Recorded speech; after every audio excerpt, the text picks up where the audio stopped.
Come back, I'll forgive you. Such a foolish man to say something so condescending. What is this man misunderstanding? I will never forgive him who dragged me down to the depths of hell. I am Jennifer. A perfectly ordinary housewife, turning 44 this year. Despite being busy with household chores and work every day, I'm fairly content. It's been nearly 20 years since I married George. Looking back, we've been through a lot. I was reflecting on my married life. Right after we got married, George's father passed away, and I remember being pretty busy for the funeral. Struggling to communicate with a difficult mother-in-law. Building our home.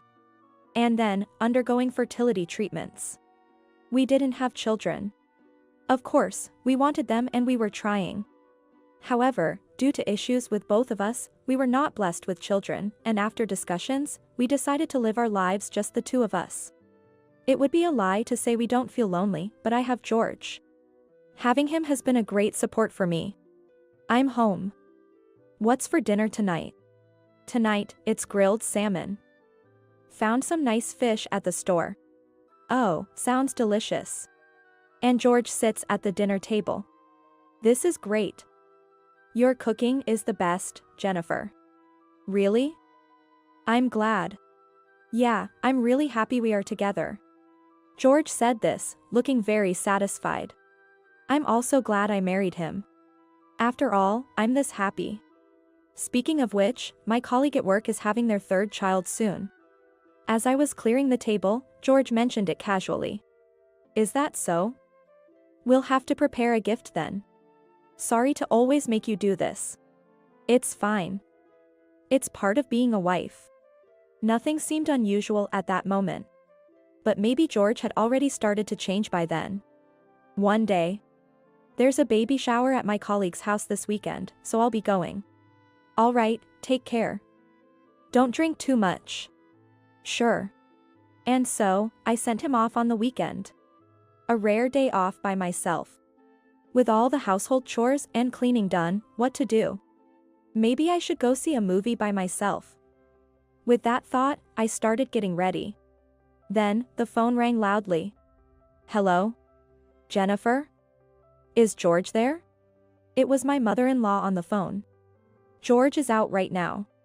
Oh, where to? He's going to his colleague's baby shower.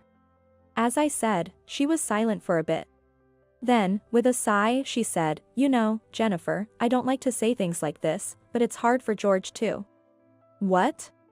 To celebrate the birth of someone else's child when he can't have his own? He's such a kind soul. That's why you should listen to everything he says. All right? The phone was abruptly hung up. What was she really trying to say?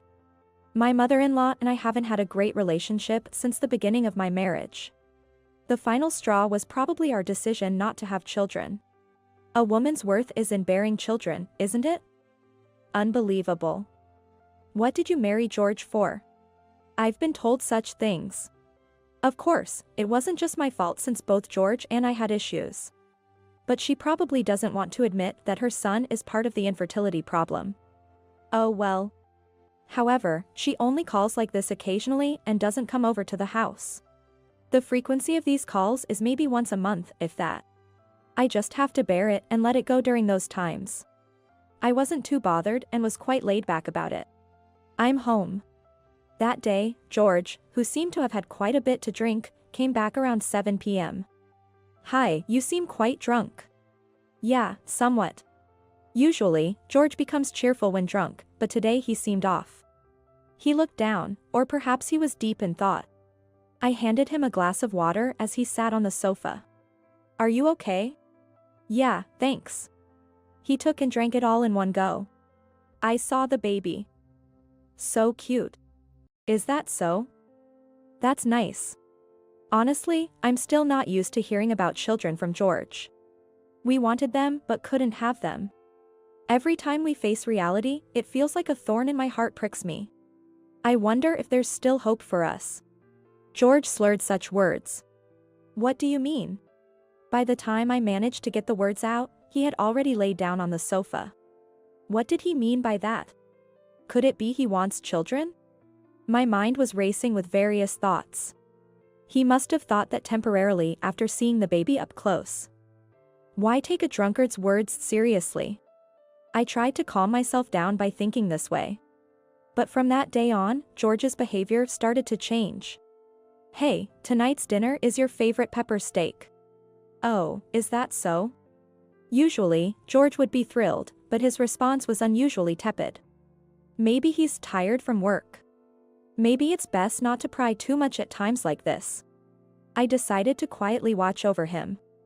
However, after a while, when I said, "Hey, I want to go shopping this weekend, could you drive me?" That's a waste of gas. Just go by yourself. But, carrying heavy things alone can be really tough. He clicked his tongue and said, "What a hassle." He would never normally speak like this. His sudden change left me bewildered. Hey, the food today is terrible. If you're at home, at least do some cleaning. Don't talk to me. George began to say things like this.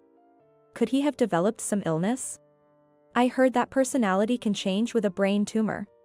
I considered taking him to the hospital. But before I could act on it, he said something unbelievable. You want a divorce? Yeah. I want to start my life over. But why all of a sudden? It's not sudden. I've been thinking about it for a long time. I'm 42 this year. There's still time for me. Time for what?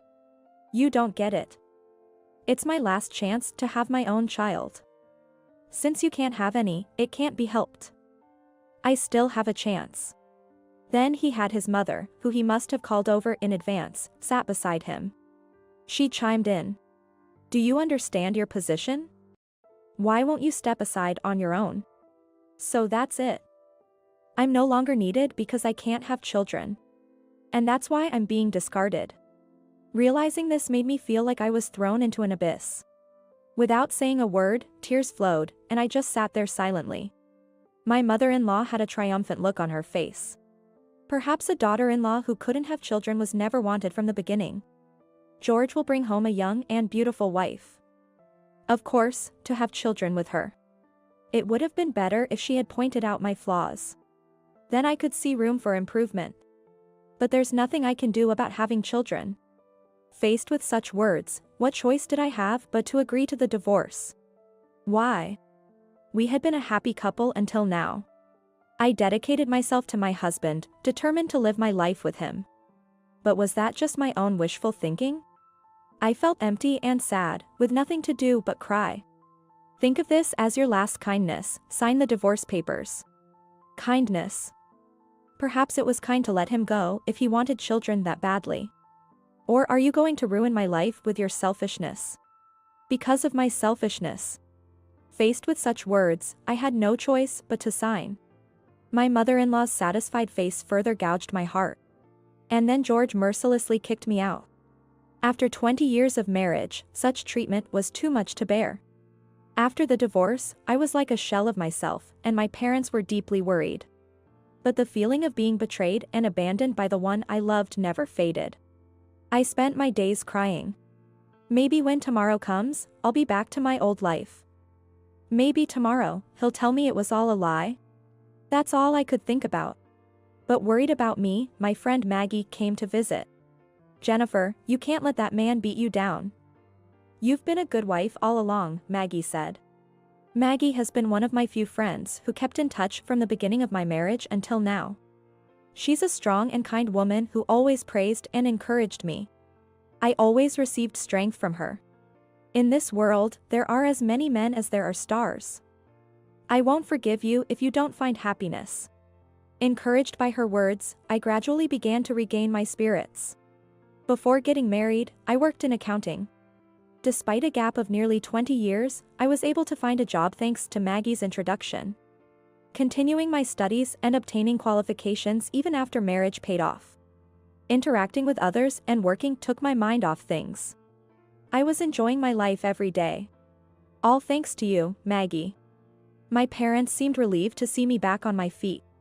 5 years had passed since then. On my way home from work, I encountered a person. It's been a while. And you are? Don't be cold, it's me. You haven't forgotten, have you? What does he want now, after all this time? And he's brought his mother along. Were you waiting for me? I had no choice. I don't know where your new home or workplace is.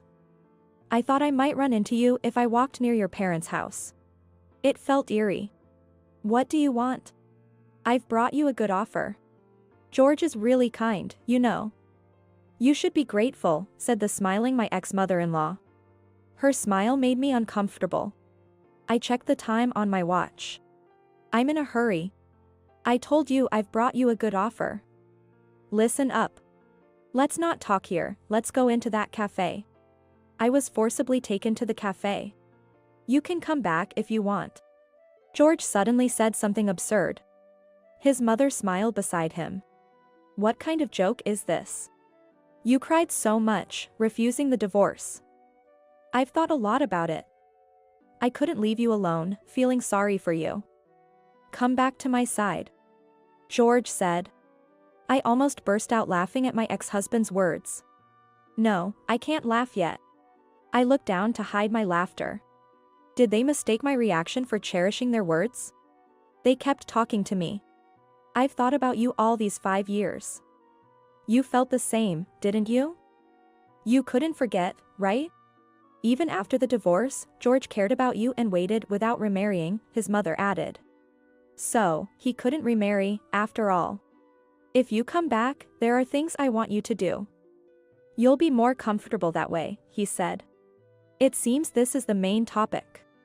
I asked, showing interest. What do you want me to do? It's about my mother-in-law, George's grandmother.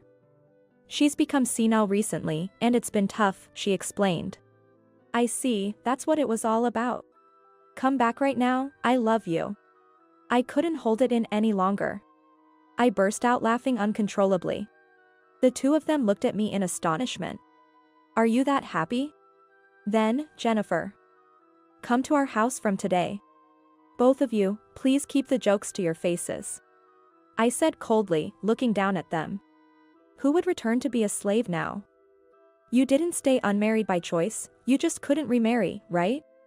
How could you think I still love you after such a terrible breakup? Give me a break. I placed money for my coffee on the table and was about to leave the cafe. Then, a girl walked into the cafe. I'm back. The girl ran into my arms. Sophie. Welcome back. What's going on? I saw you from outside, Mom. The girl started talking to me with a big smile. George and his mother looked on in astonishment. Mom, what's for dinner today? What should we have, hamburgers? Yay! I love hamburgers. George looked back and forth, between me and Sophie, his mouth trembling. Mom? What? What do you mean? Are you remarried? Yes, I am. Oh. Didn't you know? Of course, he wouldn't know, because I didn't tell him. My neighbors were sworn to secrecy about my current situation, so they probably didn't get any information. It's a lie. It's a lie. You were so against leaving me. George was muttering to himself, head in his hands, saying it was a lie. Hey, how many years ago do you think you're talking about? It's been 5 years since then. Of course, I'd remarry. I asked Sophie to wait outside and approached them. But it's good that you came to visit. I really wanted to say something to you. I'm actually very grateful that you divorced me. Thanks to that, I met a wonderful person and even got to experience raising a child. Thank you for leaving me back then. I told them with a beaming smile. The look on George's face was so pale and comical as he opened and closed his mouth in shock. Seeing his face, I felt like I had cleared all the grievances of the past 5 years. Right after the divorce, my ex-mother-in-law had been bustling about trying to find a young woman willing to marry a middle-aged, overweight man. George, but she couldn't find anyone. Even if George had been younger, it would have been tough with such a mother-in-law. Despite asking acquaintances or joining mixers, there were no results. Their dream of a quick remarriage met with harsh reality. Then George's grandmother developed dementia. That's when my ex-mother-in-law must have thought, why not bring me back? Such foolish people. Why would they think I'd be happy after 5 years? I'm very happy now. Because I have a kind husband and a lovely 7-year-old daughter. I met my husband through Maggie's introduction, and we started dating. We hit it off as both of us were divorced, and we eventually got married. I was worried about getting along with Sophie, but it's been almost 4 years since we remarried. We've truly built a normal parent-child relationship. There may be challenges ahead. But I will do anything to protect my daughter. Whether we're blood-related doesn't matter. Sophie is my daughter, after all.